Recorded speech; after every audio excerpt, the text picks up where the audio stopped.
Hi students, in the earlier chapter we learnt about forces. We learnt about the different types of forces.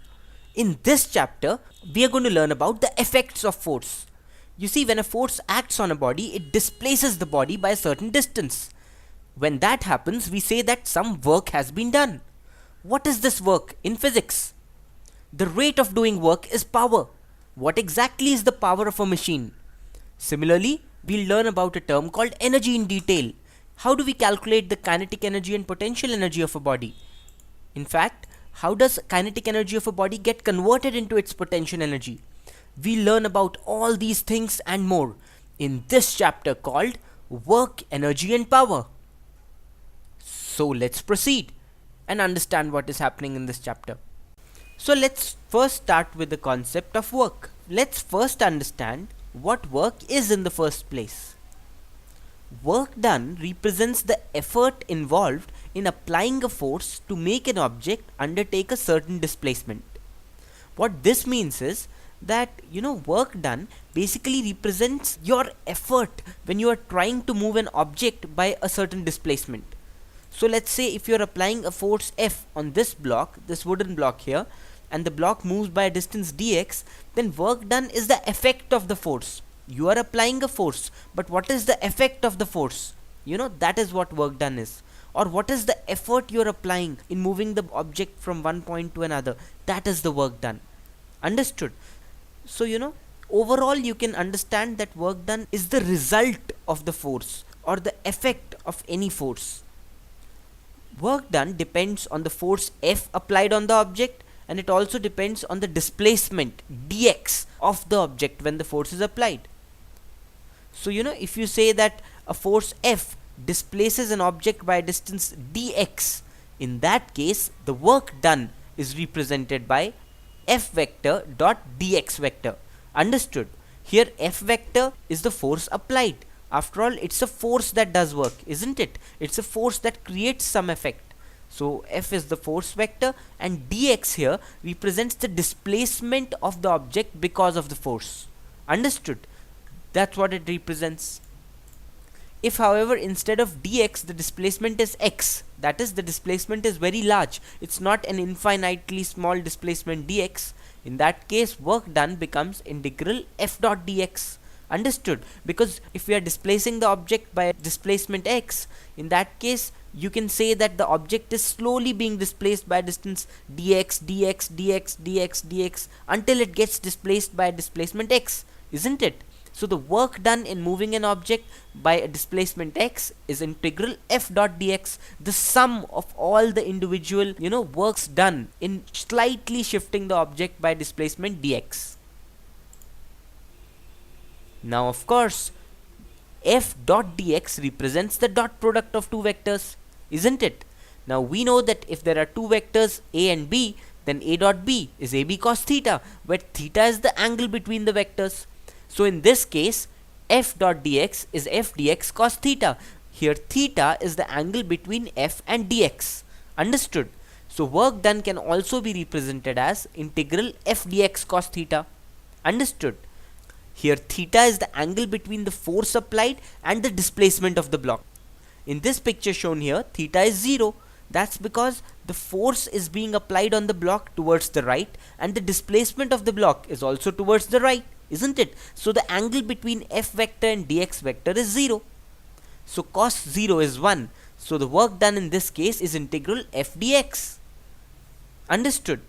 However, if the force was being applied to the right, but the block was being, say displaced at an angle 60 degrees with the horizontal, then the work done would have been integral f dx cos 60 degrees. Understood? Of course, when the force F is constant, you can take F out of the integral sign. Then work done becomes F integral dx cos theta, or it becomes Fx cos theta. Isn't it? So in this case, for example, the work done by the force F in displacing this wooden block to the right by displacement x is Fx cos 0, or F into x. Understood? So there you go. When force is constant, work is force into displacement into cos of the angle between the force and the displacement. Take a look at this force, for example, which is being applied at an angle theta with the horizontal. The block moves by a displacement x, like this. In this case, the work done by this constant force F is F into x into cos theta. Understood? So work done by a constant force is Fx cos theta. You can also say that, work is F cos theta into x. That is, it is the component of the force along the displacement into the displacement. You see, the horizontal component of the force is F cos theta and the displacement is horizontal, isn't it?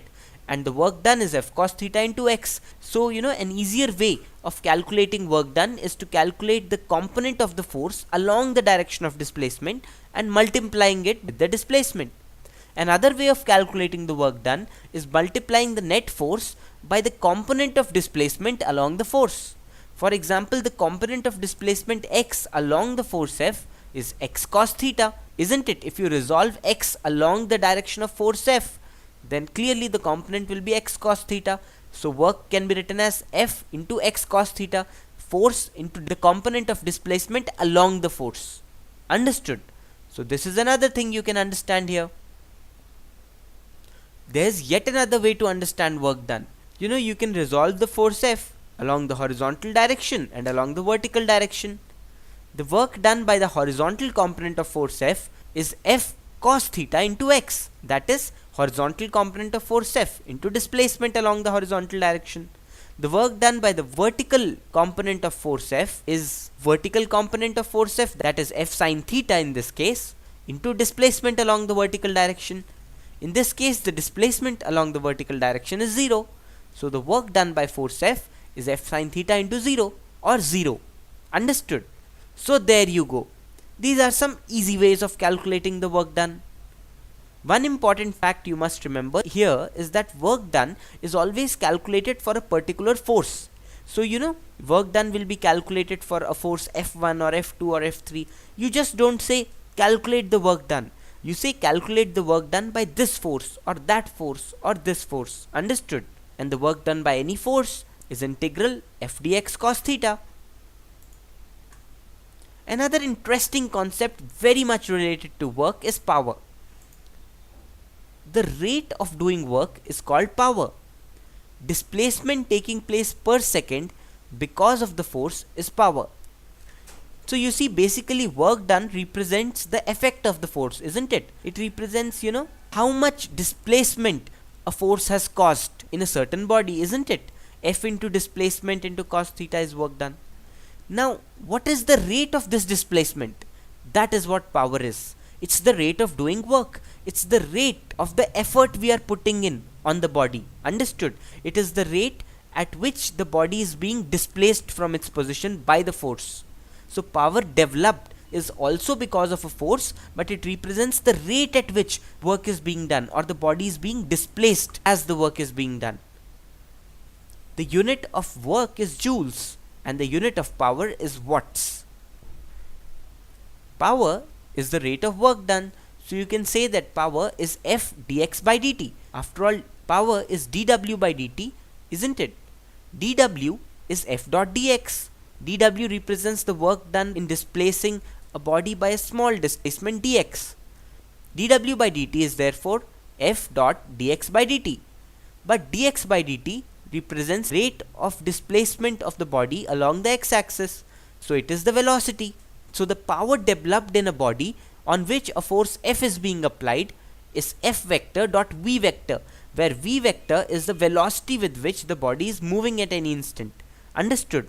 So the power developed is calculated at any instant. After all, it represents the rate at which work is being done. So it represents the rate at which the body is being displaced at any instant. So v here will be the velocity at that instant. If you want to calculate the net average power because of a force, then the net average power will always be total work done divided by total time taken. So for example, if 10 joules of work is done in 5 seconds, then the average power is 10 divided by 5, that is 2 watts. Understood? Average power basically represents the product of force and the average rate at which the force causes a displacement in the body. Understood? These concepts might sound complicated right away, so let's solve an example problem to grasp these concepts and understand them better.